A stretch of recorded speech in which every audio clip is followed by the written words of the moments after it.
Hello and welcome to my presentation, which is going to be about whether we can test self-driving vehicles using computer games. Now, the starting point is actually going to be that at the moment, literally all the big vehicle manufacturers are looking into making the next generation of cars. Yeah?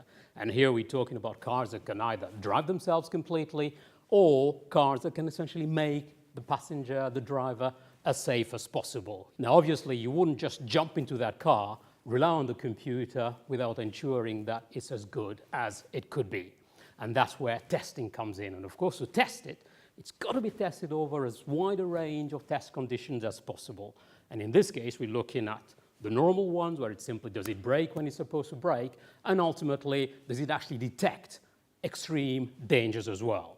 Now, doing that for real with a real car, one, is very expensive because you've got to run the car over so many miles and so on, so many different conditions as well.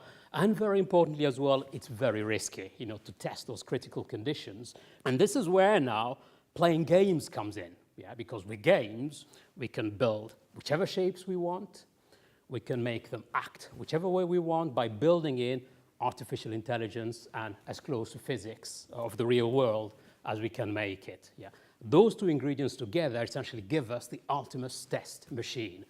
Intelligence to replace the driver, the physics to replicate the way the car behaves in the world, and of course the graphics to ultimately represent what the car is doing and the world around it to the test drivers. I hope I've given you a very brief glance into the world that I work in. I would like to thank you for your attention. Once again, thank you.